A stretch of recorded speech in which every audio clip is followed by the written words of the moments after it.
Digital নিরাপত্তা আইন মন্ত্রিসভায় অনুমোদন, সর্বোচ্চ 14 বছর কারাদণ্ড বাড়ল সংরক্ষিত নারী আসনের মেয়াদ। নতুন রূপে ফিরছে আইসিটি অ্যাক্টের 57 ধারা, বলছেন বিশ্লেষকরা। আইন প্রয়োগে সতর্ক থাকার আহ্বান। ঢাকা বিশ্ববিদ্যালয় সহ সারা দেশের শিক্ষা প্রতিষ্ঠানের ছাত্র জোটের ধর্মঘট, রাজশাহী, চট্টগ্রাম, সিলেটে ছাত্রলীগের হামলা। আদালতের মাধ্যমে রাজনৈতিক উদ্দেশ্য সফল করছে সরকার, বললেন ফখরুল। বিচার বিভাগের বিরুদ্ধে নামার অভিযোগ কাদেরের। বেসরকারি খাতে ঋণের প্রবৃদ্ধি 16.8 ধরে নতুন মুদ্রানীতি ঘোষণা, মূল্যস্ফীতির লক্ষ্যমাত্রা 6%।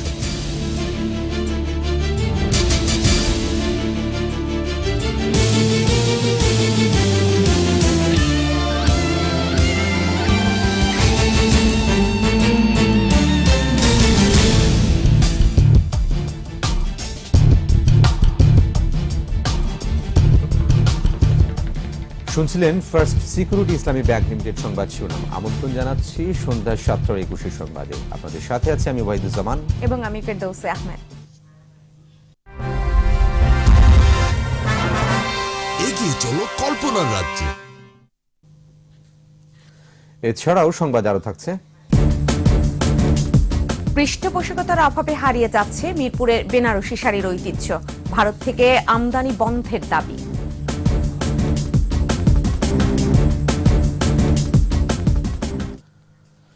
সর্বোচ্চ 14 বছরের সশ্রম কারাদণ্ড ও 1 কোটি টাকা জরিমানার বিধান রেখে বহুল আলোচিত ডিজিটাল নিরাপত্তা আইনের খসড়ার চূড়ান্ত অনুমোদন দিয়েছে মন্ত্রিসভা। এই আইন কার্যকর হলে তথ্য প্রযুক্তি আইনের 54, 55, 56, 57 ও 66 ধারা বিলুপ্ত হবে। এছাড়া সংরক্ষিত নারী আসনের মেয়াদকাল 25 বছর বাড়িয়ে সংবিধানের 17ম সংশোধনীর নীতিগত অনুমোদন দেওয়া হয়েছে। আসন সংখ্যা 45 থেকে বাড়িয়ে করা হয়েছে 50। তৌহিদুর রহমানের রিপোর্ট। প্রধানমন্ত্রী শেখ হাসিনার সভাপতিত্বে তাঁর কার্যালয়ে সোমবার অনুষ্ঠিত হয় মন্ত্রিসভার নিয়মিত বৈঠক। এতে মন্ত্রিসভার সদস্য ও সংশ্লিষ্ট সচিবরা উপস্থিত ছিলেন। বৈঠকে ডিজিটাল নিরাপত্তা আইন 2018-এর খসড়ার চূড়ান্ত ও সংবিধানের 17ম সংশোধনীর খসড়ার নীতিগত অনুমোদন দেয়া হয়। পরে সচিবালয়ে মন্ত্রী পরিষদ বিভাগের সচিব মোহাম্মদ শফিউল আলম এ বিষয়ে সাংবাদিকদের অবহিত করেন। জানান, 17ম সংশোধনীর মাধ্যমে সংরক্ষিত নারী আসনের মেয়াদ বাড়ানোর পাশাপাশি সংখ্যাও 50-এ উন্নীত করার বিষয়টি অনুমোদন দেয়া হয়েছে। এই 50টি আসন আগামী 25 বছরের জন্য আবার পুনরায় সংরক্ষিত।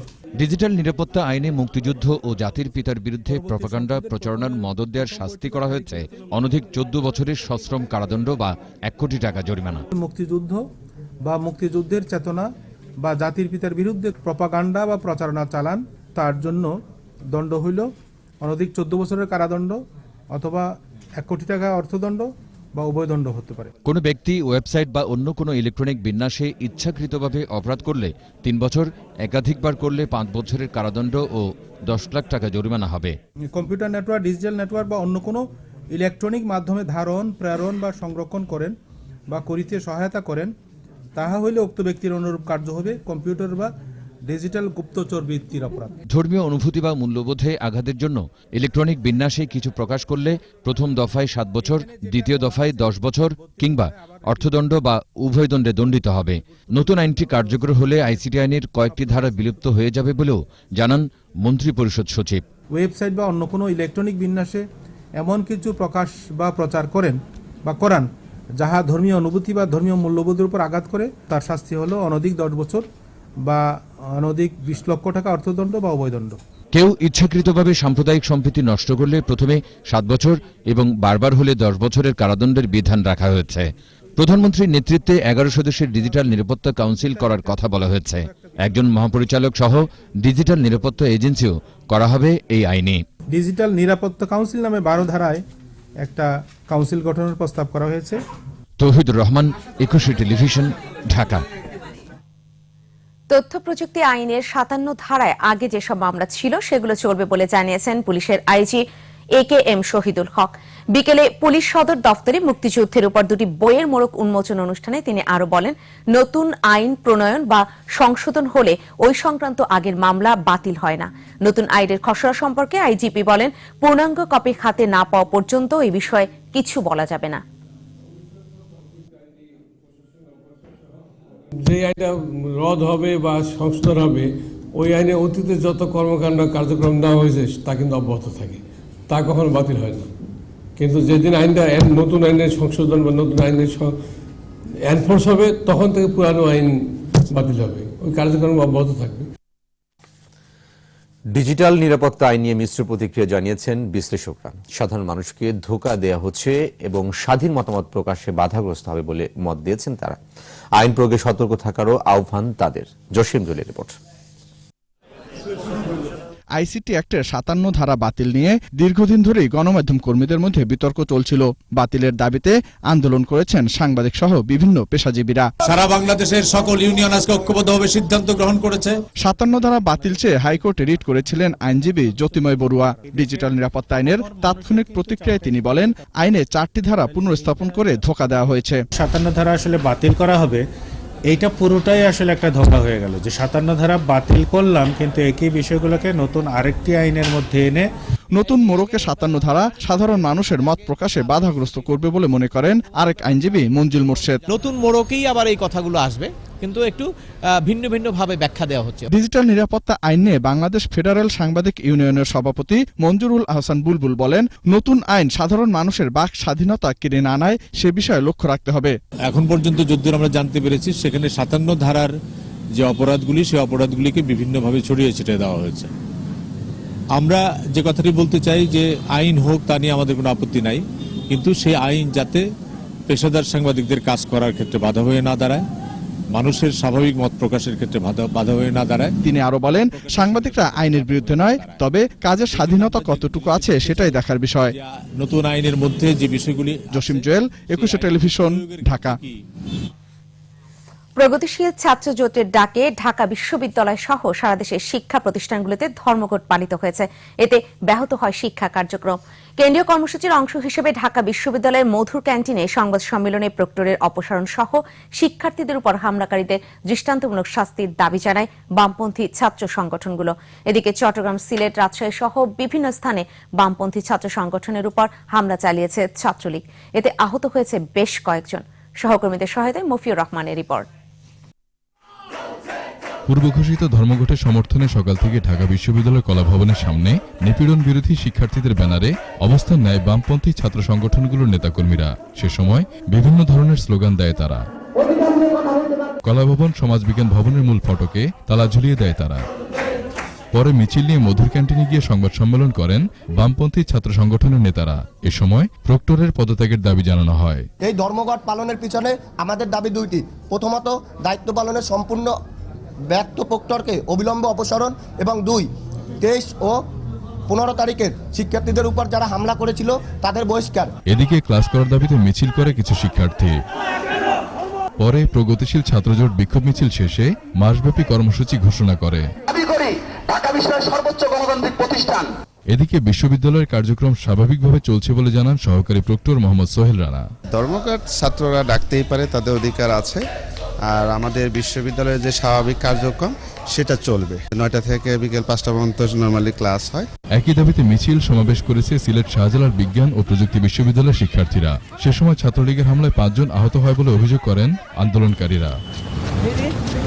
রাজশাহী বিশ্ববিদ্যালয় ক্যাম্পাস থেকে বাস ছাড়ার সময় ছাত্রজোটের নেতাকর্মীরা বাধা দিলে হাতাহাতির ঘটনা ঘটে। চট্টগ্রামে প্রগতিশীল ছাত্রজোটের মিছিলে হামলা চালিয়েছে ছাত্রলীগ। এতে আহত হয়েছে অন্তত ৫ জন। দুপুরে নগরের নিউ মার্কেট এলাকায় এই ঘটনা ঘটে। পরে পুলিশ গিয়ে পরিস্থিতি নিয়ন্ত্রণে নেয়। মফিউর রহমান, ২১ টেলিভিশন, ঢাকা। দেশের জনগণ যখন নির্বাচনের রায়ে সরকারকে জবাব দেওয়ার প্রস্তুতি নিচ্ছে, তখন সরকার খালেদা জিয়াকে নির্বাচনের বাইরে রাখার ষড়যন্ত্র করছে বলে অভিযোগ করেছেন বিএনপির মহাসচিব মির্জা ফখরুল ইসলাম আলমগীর। রাজধানীর ভাসানী মিলনায়তনে ঢাকা মহানগর দক্ষিণের সাংগঠনিক সভায় এসব বলেন মির্জা ফখরুল। তিনি বলেন, বিএনপির বিরুদ্ধে এই ষড়যন্ত্র নতুন নয়। তিনি অভিযোগ করেন, আদালতকে ব্যবহার করে সরকার রাজনৈতিক উদ্দেশ্য সফল করতে চায়। খালেদা জিয়াকে জেল দিয়ে দলের ঐক্য নষ্ট করা যাবে না বলেও মন্তব্য করেন মির্জা ফখরুল। এই পরিস্থিতিতে সাহস না হারিয়ে রাজপথে থাকতে নেতাকর্মীদের প্রতি অনুরোধ জানান বিএনপির মহাসচিব। বেগম জিয়াকে যদি আপনার কোন রকমে আটকানো যায়, বেগম জিয়াকে যদি কোন রকমের রাস্তা থেকে দূরে সরানো যায়, তাদের রাস্তা পরিষ্কার। উদ্দেশ্য প্রণোদিতভাবে এই মিথ্যা মামলা তারা করেছে। এই মিথ্যা মামলাতে তারা বিচার কাজটাও ঠিক মতো করে নাই। সরকার বিরোধী আন্দোলনে ব্যর্থ হয়ে বিএনপি আদালতের বিরুদ্ধে নেমেছে বলে মন্তব্য করেছেন আওয়ামী লীগের সাধারণ সম্পাদক ওবায়দুল কাদের। রাজধানীর ধানমন্ডিতে ঢাকা 10 আসনে দলের প্রাথমিক সদস্যপদ সংগ্রহ ও নবায়নের উদ্বোধনী অনুষ্ঠানে তিনি এ মন্তব্য করেন। দুর্নীতিবাজদের জায়গা দিতেই বিএনপি তাদের গঠনতন্ত্রের 7 ধারা পরিবর্তন করেছে বলে অভিযোগ করেন তিনি। কাদের বলেন, খালেদা জিয়ার বিরুদ্ধে দুর্নীতির মামলার সাজা হলে যেন তিনি দলের দায়িত্বে থাকতে পারেন, সেজন্যই ওই ধারা পরিবর্তন করা হয়েছে। সরকার বিরোধী আন্দোলনে ব্যর্থ হয়ে এখন আদালতের বিরুদ্ধে আন্দোলন করতে যাবে। এখন যখন মামলা হবে, মামলা রায় হবে, রাতের অন্ধকারে এক কলমের খোঁচা বিএনপির গঠনতন্ত্রের 7 ধারা নির্বাসনে চলে গেল। বেসরকারি খাতে ঋণের প্রবৃদ্ধি বাড়িয়ে অর্থবছরের দ্বিতীয়ার্ধের মুদ্রানীতি ঘোষণা করেছে বাংলাদেশ ব্যাংক। তবে অভ্যন্তরীণ ঋণের যোগান প্রবৃদ্ধি অপরিবর্তিত রেখে কমানো হয়েছে সরকারি খাতের ঋণের প্রবৃদ্ধির হার। এর ফলে মূল্যস্ফীতি 6% নিচে থাকবে। একই সঙ্গে প্রাক্কলিত 7.4% জিডিপি প্রবৃদ্ধি অর্জনও সম্ভব হবে বলে মনে করছে কেন্দ্রীয় ব্যাংক।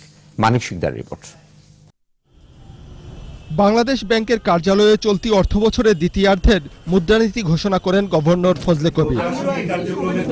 নতুন মুদ্রানীতিতে অর্থ পাচার রোধে কেন্দ্রীয় ব্যাংকের কার্যক্রম জোরদার ও হুন্ডি রোধে বেশ কিছু উদ্যোগের কথা জানান গভর্নর। একই সঙ্গে ঋণ কার্যক্রম ও বৈদেশিক দায় পরিশোধে কঠোর শৃঙ্খলা আনার কথাও জানান তিনি। অভ্যন্তরীণ ঋণের প্রবৃদ্ধির সংকোচন এড়িয়েই মূল্যস্ফীতি চাপ ও বৈদেশিক লেনদেন খাতে স্থিতিশীলতার ওপর চাপ প্রশমন অর্থবছরের দ্বিতীয়ার্ধের মুদ্রা ও আর্থিক নীতির কার্যক্রমের উদ্দিষ্ট হবে। বেসরকারি খাতে ঋণের প্রবৃদ্ধি 0.5% বাড়িয়ে 16.8% এবং সরকারি খাতে ঋণের প্রবাহ 13.3% করার ঘোষণা দেয়া হয়। উদ্যোক্তাদের অতিমাত্রায় ব্যাংক নির্ভরতা কমিয়ে বন্ড ইস্যুর পরামর্শ দেয়া হয়েছে।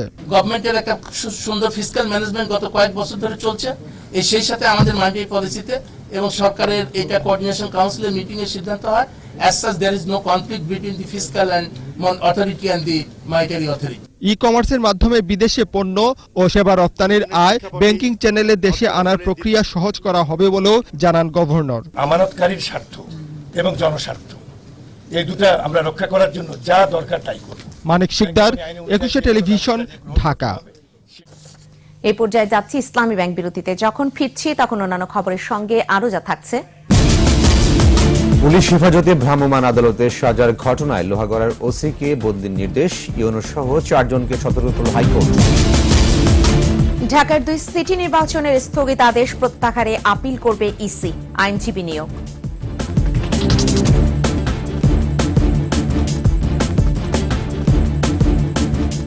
আবার আমন্ত্রণ সন্ধ্যা 7টার 21 সংবাদে।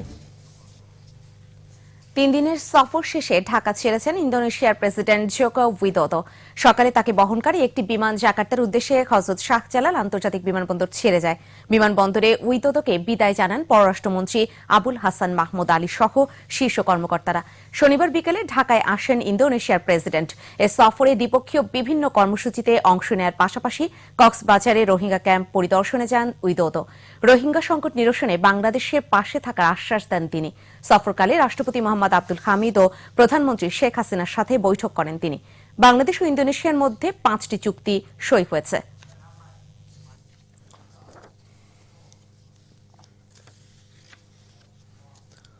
পুলিশ হেফাজতে থাকা এক ব্যক্তিকে ভ্রাম্যমাণ আদালতে সাজা দেওয়ার ঘটনায় চট্টগ্রামের লোহাগড়ার ইউএনও এবং ওসি সহ 4 পুলিশ কর্মকর্তাকে ব্যক্তিগত হাজিরা থেকে অব্যাহতি এবং ওসিকে বদলির নির্দেশ দিয়েছেন হাইকোর্ট। বিচারপতি সৈয়দ মোহাম্মদ দস্তগীর হোসেন ও বিচারপতি আতাউর রহমান খানের বেঞ্চ আদেশ দেন। পাশাপাশি লোহাগড়া থানার ওসি মোহাম্মদ শাহজাহানকে অন্য থানায় বদলির নির্দেশ দেওয়া হয়েছে। এর আগে একটি মামলায় 2017 সালের 13 অক্টোবর ভ্রাম্যমাণ আদালতে সাজাপ্রাপ্ত বেলাল উদ্দিনকে গ্রেপ্তার করা হয়। পরে ভ্রাম্যমাণ আদালতের আদেশে বলা হয় 14 অক্টোবর গাঁজা সহ বেলালকে আটক করা হয়েছে।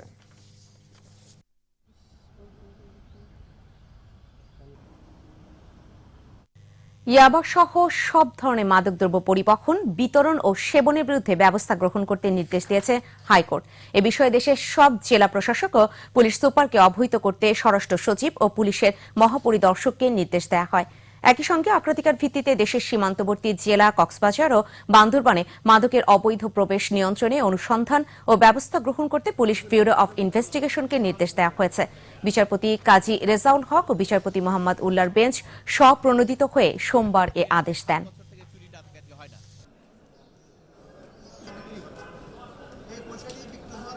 স্বরাষ্ট্র সচিব এবং আইজিপিকে বলেছেন যে তারা জেলা প্রশাসক এবং পুলিশ সুপারদেরকে নির্দেশনা জারি করবেন, তারা যেন তার নিজস্ব জেলাগুলোতে এই ইয়াবা পরিবহন এবং বাজারজাতকরণ এবং আপনার প্রবেশ করার ক্ষেত্রে তারা যেন নিয়ন্ত্রণের জন্য যথাযথ ব্যবস্থা গ্রহণ করে। ঢাকা 2 সিটির 36টি ওয়ার্ডের নির্বাচনে এবং উত্তরী উপনির্বাচন স্থগিতাদেশ প্রত্যাহার এবং লিভ টু আপিলের জন্য আইনজীবীদের চেম্বার জজের কাছে যাওয়ার নির্দেশনা দিয়েছে ইসি। দুপুরে নির্বাচন কমিশন ভবনে তথ্য জানান ভারপ্রাপ্ত ইসি সচিব হেলাল উদ্দিন আহমদ। তিনি বলেন, স্থগিতাদেশের আদেশের কপি হাতে পাওয়ার পর আপিল করার সিদ্ধান্ত নেওয়া হয়েছে। সচিব জানান, ইসির প্যানেল আইনজীবী অ্যাডভোকেট মোহাম্মদ তৌহিদুল ইসলামকে সহযোগিতার জন্য অ্যাডভোকেট ফিদা এম কামালকে নিয়োগ দেওয়া হয়েছে। সময় সুযোগ মতো আইনজীবীরা আপিল করবে বলেও জানিয়েছে ইসি সচিব। আপিল দায়ের করার জন্য এবং আইনি মোকাবেলা করার জন্য সিদ্ধান্তটা গ্রহণ করা হয়েছে। ইতিমধ্যে সকল কাগজপত্রের সংগ্রহ করা হয়েছে এবং তাদেরকে আমরা ওকালতনামাও আমরা দিয়েছি। প্রথমে যেটি হবে সেটি চেম্বার জজের কাছে স্টে অর্ডার ভ্যাকেট করার জন্য আবেদন করবে এবং লিভ টু আপিল করার জন্য আবেদন করবে। অমর একুশে গ্রন্থমেলার প্রস্তুতি প্রায় শেষ পর্যায়ে। স্টল গোছানোর কাজে ব্যস্ত বিভিন্ন প্রকাশনী। এবার মেলার পরিধি যেমন বেড়েছে, সেই সাথে বেড়েছে প্রকাশনা প্রতিষ্ঠানের সংখ্যা। মেলা চলবে বিকেল 3টা থেকে রাত 9টা পর্যন্ত। বিশেষ দিনে সকাল 11টা থেকে খোলা থাকবে মেলা প্রাঙ্গণ। এবারের মেলায় হাজারো নতুন বইয়ের সমাহার থাকবে বলে আশাবাদী প্রকাশকরা। আরো জানাচ্ছেন আকবর হোসেন সুমন। হাতুড়ির ঠুকঠাক আওয়াজ আর রংতুলির গোটা গোটা অক্ষর জানান দিচ্ছে বছর ঘুরে লেখক পাঠকের মিলন মেলা। অমর একুশে গ্রন্থমেলা শুরু হতে সময় আর বেশি নেই। আমাদের ককশিট শোলা শিল্পটা এটা কমে গেছে ডিজিটাল আসার কারণে, কিন্তু প্রতি বছরই আমরা এই শোলা দিয়ে কাজ করি এবং বেশ আনন্দ নিয়েই আর কি মাধুরী মেশানো বর্ণমালাগুলি আমরা লিখি। এবছর প্যাভিলিয়নের সংখ্যা 10টি বেড়ে হচ্ছে 25টি। বাংলা একাডেমি প্রাঙ্গণ এবং সোহরাওয়ার্দী উদ্যানের বর্ধিত অংশে থাকছে 450 প্রকাশনা প্রতিষ্ঠানের 750 ইউনিট। পরিবর্তন হয়েছে মেলার সময়সূচিতে। প্রতিদিন বিকেল 3টা থেকে রাত 9টা পর্যন্ত খোলা থাকবে মেলা প্রাঙ্গণ। ছুটির দিনে সকাল 11টা থেকে রাত 9টা পর্যন্ত। আর 21শে ফেব্রুয়ারি আন্তর্জাতিক মাতৃভাষা দিবসে সকাল 8টা থেকেই উন্মুক্ত থাকবে মেলা প্রাঙ্গণ। আমাদের গ্রন্থমেলা এখন একটি নতুন মাত্রা লাভ করছে, সেটা হচ্ছে আন্তর্জাতিকভাবে গ্রন্থমেলা গৃহীত হচ্ছে, অনেকে আগ্রহ দেখাচ্ছেন, বিভিন্ন দেশ থেকে লোক আসছেন। তো এটাকে আমরা মনে করব সবাই যেটা একটা আমাদের জাতীয় অনুষ্ঠান, জাতীয়ভাবে এর সৌন্দর্য শৃঙ্খলা রক্ষা করার জন্য। নতুন বইয়ের মোড়ক উন্মোচন হবে বর্ধমান হাউসের নজরুল মঞ্চে। সোহরাওয়ার্দী উদ্যানেও থাকবে আরেকটি অংশ। প্রকাশকরাও আশাবাদী, বই বিতান গোছানোর তোড়জোড়েই বলছে এবছর পাঠকদের মিলনমেলা পূর্ণতা পাবে। প্যাভিলিয়নের সংখ্যা বেড়েছে, স্টলের সংখ্যা বেড়েছে, সেই সঙ্গে সঙ্গে আমাদের প্রকাশকদের বই প্রকাশেরও প্রস্তুতি অনেক ভালো। এবার অনেক ভালো ভালো নতুন নতুন বই আসবে। প্রয়াত কথা সাহিত্যিক শওকত আলী সহ বিশিষ্টজনদের সাহিত্যকর্ম নিয়ে আলোচনার পাশাপাশি থাকবে সাংস্কৃতিক আয়োজন। আকবর হোসেন সুমন, 21শে টেলিভিশন, ঢাকা। আমাদের সাপ্তাহিক আয়োজন সোশ্যাল ইসলামী ব্যাংক লিমিটেড, সম্ভাবনার বাংলাদেশ।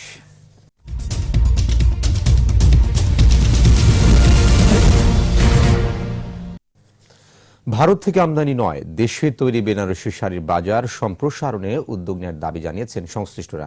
মিরপুর বেনারসি পল্লীর কারিগররা বলছেন, সার্বিক পৃষ্ঠপোষকতা পেলে বেনারসি শাড়ির হারানো ঐতিহ্য ফিরে আনা সম্ভব।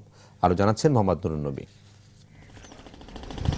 অবিভক্ত ভারতের গঙ্গার তীরবর্তী সুতি বয়ন শিল্পের মূল কেন্দ্র বেনারসের লোকজ শিল্পের অভিবাসন হয় ঢাকার মিরপুরে। ভাগ্যের অন্বেষণে বাংলায় পাড়ি জমানো এই মানুষগুলো সাথে নিয়ে আসে শেষ সম্বল তাঁত। কারিগরদের মেধা, দক্ষতা আর কর্মগুণে সারা বিশ্বেই পরিচিতি পায় মিরপুরের বেনারসি শাড়ি। এখানে গড়ে ওঠে এশিয়ার বৃহত্তম বেনারসি পল্লী। যদি কাজের ভিতরে শাড়ি থাকতো তো এসে দাম দিয়া শাড়ি নিয়ে যেত বঙ্গবন্ধুর সময়। সময়ের নির্মম বাস্তবতায় ধুঁকছে এই শিল্প। দেশের বাজার ছেয়ে গেছে ভারতের মেশিনে তৈরি পারলুম বেনারসিতে। দেশি হ্যান্ডলুম বেনারসির নামে ঠকানো হচ্ছে ক্রেতাদের। ধরার কোনো ক্ষমতা নাই কোনটা আমাদের কোনটা ভারতের, মানে ওইদিকে বলা যাবে না। আমাদের শাড়ি ভালো চলে, কিন্তু আমাদের উৎপাদন কম দেখা ওইটার সাথে মিল করে বিক্রি করতে। হ্যান্ডলুমে যে কাজ হয় ওই কাজ পাওয়ারলুমে হতে পারে না, ওরা সস্তা বিক্রি করে। এমন পরিস্থিতিতে অস্তিত্ব সংকটে পড়েছে তাঁতিরা। এক সময় মিরপুরের বেনারসি পল্লীতে লাখের উপরে তাঁত থাকলেও এখন তা ঠেকেছে হাজারের নিচে। আগে তো 1 লাখের উপরে ছিল, এখন আপনার মনে হয় না যে খুঁজে আপনি 1000ও পাইবেন। আমরা খুব কষ্টে এই দিনগুলা কাটাইতেছি। কোন লাভের অংশ নাই বলতে গেলে, এখন আর মাহাজনই করি না, নিজেই কাজ করতে হয়। খালি ইন্ডিয়ান শাড়ি বন্ধ হয়ে গেলে তো ভালো চলবে, দিতে পারবো না মাল। জীবন জীবিকার তাগিদে পেশা বদলে অন্য কাজে ছুটছেন তাঁতিদের নতুন প্রজন্ম। এই 35 বছর তারে আমি দিছি, দেওয়ার পরে আমি এখন আচার বেচি এই কাজ ছাইরা। কি করব মনের ব্যথায়। সংশ্লিষ্টরা বলছেন ভিনদেশি বেনারসি সরিয়ে নিজেদের পণ্যের অগ্রাধিকার দিলেই ফিরবে এই শিল্পের সুদিন। বেনারসি শিল্পীকে বাঁচাইতে গেলে বেনারসিদেরকে সহযোগিতা লাগবে। কে করবে? সরকার করবে। সরকার যদি না করে আমাদের অত সমর্থন নাই। ইন্ডিয়ান ইম্পোর্ট যখন পর্যন্ত বন্ধ হবে না ততক্ষণ পর্যন্ত আমরা শান্তিতে থাকতে পারবো না। বেনারসি শাড়ির ঐতিহ্য ফেরাতে নতুন তাঁত বসানোর জায়গা ও ঋণের ব্যবস্থা করা প্রয়োজন বলে মনে করছেন সংশ্লিষ্টরা। আপনার এখানে 50 লাখ টাকা পয়সা রয়েছে, আপনি তাদের থেকে কেন নিলেন মালটা? হ্যাঁ, ওই হিসাবে আমাদের ঠিক তারা মাল কিনে না, এখন আমাদের ঠিক তারা ঠকায়া মাল কিনে। বেনারস থেকে এসে এখানে যে শিল্পের বিকাশ করেছিল এই মানুষগুলোর পূর্বপুরুষেরা, তাদের সন্তানদেরকে এখন এই পেশায় রাখতে চান না, কারণ এখানে তাদের কোনো ভবিষ্যৎ নেই রুটি রুজি করে খেয়ে চলবার কোনো নিশ্চয়তা। আর এই অবস্থার উত্তরণের জন্য তারা সরকারের সুদৃষ্টি কামনা করছেন। মোহাম্মদ নুরুন নবী, 21 টেলিভিশন, মিরপুর, ঢাকা।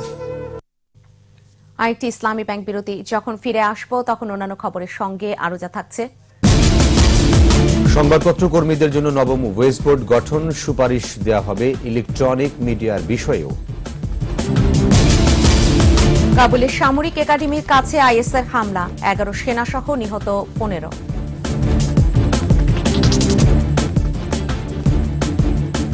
আবার আমন্ত্রণ সন্ধ্যা 7টার 21 সংবাদে। ঢাকার আশপাশের 4টি নদী ও বন্দরে অবৈধ স্থাপনা উচ্ছেদ কার্যক্রমের নিয়মিত অংশ হিসাবে টঙ্গীর তুরাগ তীরে অভিযান চালিয়েছে ভিআইডব্লিউটিএ। অভিযানে একটি প্রতিষ্ঠানকে অর্থদণ্ড দেওয়া হয়েছে। এমন উদ্যোগকে স্বাগত জানিয়েছে সাধারণ মানুষ। তবে কারো কারো অভিযোগ, বিনা নোটিসে উচ্ছেদ করায় ক্ষতিগ্রস্ত হয়েছে অনেকেই। তফসির হাসানের ক্যামেরায় আদিত্য মামুনের রিপোর্ট। নদী দূষণ, বর্জ্য নিষ্কাশন রোধ এবং অবৈধ স্থাপনা অপসারণে ভিআইডব্লিউটিএর এই অভিযান। রাজধানীর অদূরে টঙ্গী সড়ক ব্রিজ থেকে কামারপাড়া ব্রিজ পর্যন্ত এলাকায় সকাল থেকেই চলে অভিযান। এর আগেও 3 বার অভিযান পরিচালনা করেছে ঢাকা নদী বন্দর কর্তৃপক্ষ। জনস্বার্থে এমন অভিযানকে সাধারণ মানুষ স্বাগত জানালেও কেউ কেউ পৈতৃক সম্পত্তিতে হস্তক্ষেপের অভিযোগ করেছেন। সরকার যে উদ্যোগ নিছে এটা সরকার আমরা স্বাগত জানাই। নদীর যেটা এটা ভাঙবো, কিন্তু আমাদের ভিতরে যাতে না। সন্ধ্যায় মাইকিং করছে, আজকে থেকে ভাঙবো, আমরা তো আমাদের একটু সময়ের দরকার। পরে হঠাৎ ভাঙে রালিং দোকান, আর এইভাবে ভাঙচুর হলে তো আমাদের ক্ষতি হয়। তবে ঢাকা নদী বন্দর কর্তৃপক্ষ বলছে শুধুমাত্র অবৈধ দখলদারদের উচ্ছেদ করছে সরকার। আমাদের কাছে যে হ্যান্ডওভার হয়েছে সেই ম্যাপ অনুসারে আমরা কার্যক্রম চালাচ্ছি। এদিকে বারবার সময় দেওয়ার পরেও একটি প্রতিষ্ঠানকে অর্থদণ্ড দেওয়া হয়। আমরা তাদেরকে 1 মাস সময় দিয়েছি এবং সেই সঙ্গে আমরা 3 লক্ষ টাকা অর্থদণ্ড জরিমানা করেছি। তুরাগ, শীতলক্ষা, বালু ও বুড়িগঙ্গাকে দূষণ ও দখলমুক্ত করতে এ ধরনের অভিযান অব্যাহত থাকবে বলে জানানো হয়েছে। আদিত্য মামুন, 21 টেলিভিশন, ঢাকা। সংবাদপত্র বার্তা সংস্থার কর্মীদের নতুন বেতন কাঠামো নির্ধারণে নবম ওয়েজ বোর্ড গঠন করেছে সরকার। এতে ইলেকট্রনিক মিডিয়ার কর্মীদের বিষয়টিও আইনগত পরীক্ষা নিরীক্ষা করে সুপারিশ দেওয়া হবে। সোমবার আপিল বিভাগের অবসরপ্রাপ্ত বিচারপতি মোহাম্মদ নিজামুল হককে প্রধান করে 13 সদস্যের এই বোর্ড গঠন করে আদেশ জারি করেছে তথ্য মন্ত্রণালয়। সংবাদপত্রের সঙ্গে সম্পর্কিত বিষয়গুলো বিবেচনা করে সংবাদকর্মীদের বেতন, মহার্ঘ ভাতা সহ অন্যান্য সুযোগ সুবিধা সম্পর্কে সুপারিশ করবে বোর্ড। বোর্ডে রয়েছেন মালিকদের সংগঠন নিউজ পেপার অনার্স অ্যাসোসিয়েশনের সভাপতি মতিউর রহমান, বাংলাদেশ ফেডারেল সাংবাদিক ইউনিয়নের সভাপতি মঞ্জুরুল হাসান বুলবুল ও মহাসচিব ওমর ফারুক। সদস্য সচিব তথ্য মন্ত্রণালয়ের যুগ্ম সচিব মোহাম্মদ মিজানুল আলম। মঙ্গলবার দুপুরে সংবাদ সম্মেলন করে এ বিষয়ে আরও বিস্তারিত জানানো হবে। তথ্য প্রযুক্তি আইন সম্পর্কে স্বচ্ছ ধারণা না থাকলে এই সময় সাংবাদিকতা করা অত্যন্ত কঠিন বলে মন্তব্য করেছেন বাংলাদেশ ফেডারেল সাংবাদিক ইউনিয়ন BFUJ এর সভাপতি মঞ্জুরুল হাসান বুলবুল। কক্সবাজারে আইসিটি বিষয়ে সাংবাদিকদের প্রশিক্ষণ কর্মশালায় তিনি একথা বলেন। কক্সবাজার প্রেস ক্লাবে BFUJ এবং কক্সবাজার সাংবাদিক ইউনিয়ন আয়োজিত এই কর্মশালায় অন্যান্য সাংবাদিক নেতারাও বক্তব্য রাখেন। প্রযুক্তির অপব্যবহার সম্পর্কে সাংবাদিকদের সতর্ক থাকার আহ্বান জানান BFUJ এর সভাপতি।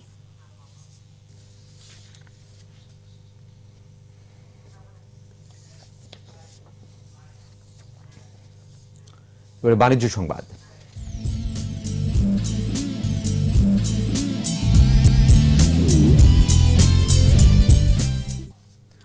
সূচক বেড়েছে দেশের উভয় স্টক এক্সচেঞ্জে, একই সঙ্গে দর বেড়েছে বেশিরভাগ প্রতিষ্ঠানের। সোমবার ডিএসইতে লেনদেন হওয়া 334টি প্রতিষ্ঠানের মধ্যে দর বেড়েছে 170টির, কমেছে 114টির, আর 50টি প্রতিষ্ঠানের দর অপরিবর্তিত ছিল। দিন শেষে লেনদেন হওয়া শেয়ার ও মিউচুয়াল ফান্ডের বাজার মূল্য ছিল 413 কোটি 16 লাখ টাকা। আর ডিএসসির প্রধান সূচক ডিএসসি এক্স 31 পয়েন্ট বেড়ে উঠে আসে 6176 পয়েন্টে। অন্যদিকে সূচক বেড়েছে সিএসইউতেও।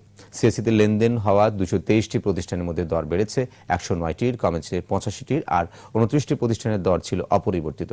আর মোট লেনদেন হয়েছে 21 কোটি 49 লাখ টাকার শেয়ার ও মিউচুয়াল ফান্ড। এবার খেলার খবর জানাচ্ছেন ইশরাত জাহান।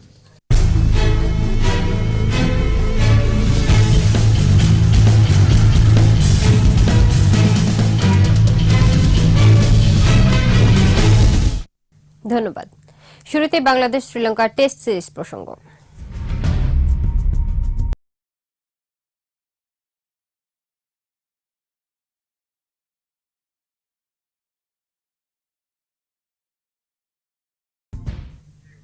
শ্রীলঙ্কার বিপক্ষে প্রথম টেস্টকে সামনে রেখে চট্টগ্রামে কঠোর অনুশীলন করেছে বাংলাদেশ ও শ্রীলঙ্কা দল। ত্রিদেশীয় সিরিজের ট্রফি হারানোর পর জহুর আহমেদ চৌধুরী স্টেডিয়ামে এদিনের অনুশীলনে বেশ সিরিয়াস ছিল বাংলাদেশ ক্রিকেট দল। ব্যাটিং, বোলিং ও ফিল্ডিং 3 বিভাগে নিজেদের প্রস্তুত করে নিতে ঘাম ঝরিয়েছে টাইগাররা।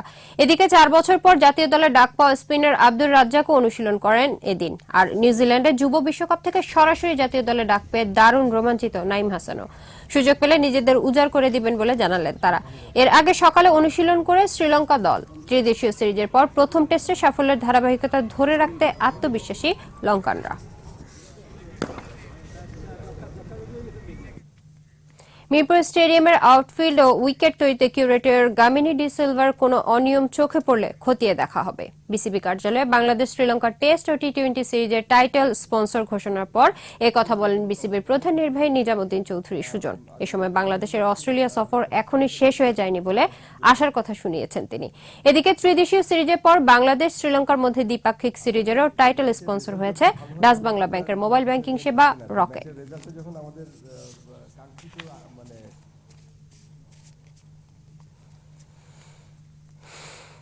আসলে ম্যাচের রেজাল্ট যখন ভালো হয় তখন কিন্তু আর কোনো বিষয় নিয়ে থাকে না। তো ম্যাচের রেজাল্টটা যখন আমাদের কাঙ্ক্ষিত মানে আশা অনুযায়ী হয় না, তখন বিভিন্ন রকমের আলোচনা আসে। যদি কোনো এই ধরনের কোনো বিষয় আমাদের চোখে পড়ে বা পড়ে, অবশ্যই বোর্ড সেটা দেখে এবং বোর্ডের কনসিডারেশন হয়। It's not only the ground, অন্যান্য আরও অনেক বিষয় থাকে। সো প্রত্যেকটা বিষয় কিন্তু আমাদের নলেজে আছে এবং আমরা প্রত্যেকটা বিষয় আমাদের মতো করে আমরা এটা ইন্টারনালি দেখি। এই ছিল আমার কাছে খেলার খবর। ফিরছি মূল খবরে। ধন্যবাদ ইশরাত। আর এই সাথেই শেষ করব সন্ধ্যা 7:21 সংবাদ। তবে যাবার আগে ফার্স্ট সিকিউরিটি ইসলাম ব্যাংক লিমিটেড সংবাদ শিরোনামগুলো জানিয়ে দিব আরো একবার। ডিজিটাল নিরাপত্তা আইন মন্ত্রিসভায় অনুমোদন, সর্বোচ্চ 14 বছর কারাদণ্ড, বাড়ল সংরক্ষিত নারী আসনের মেয়াদ। নতুন রূপে ফিরছে আইসিটি অ্যাক্টের ৫৭ ধারা, বলছেন বিশ্লেষকরা। আইন প্রয়োগে সতর্ক থাকার আহ্বান। ঢাকা বিশ্ববিদ্যালয় সহ সারা দেশের শিক্ষা প্রতিষ্ঠানে ছাত্র জোটের ধর্মঘট, রাজশাহী, চট্টগ্রাম, সিলেটে ছাত্রলীগের হামলা। আদালতের মাধ্যমে রাজনৈতিক উদ্দেশ্য সফল করছে সরকার, বললেন ফখরুল। বিচার বিভাগের বিরুদ্ধে নামার অভিযোগ কাদেরের। বেসরকারি খাতে ঋণের প্রবৃদ্ধি 16.8 ধরে নতুন মুদ্রানীতি ঘোষণা, মূল্যস্ফীতির লক্ষ্যমাত্রা 6%।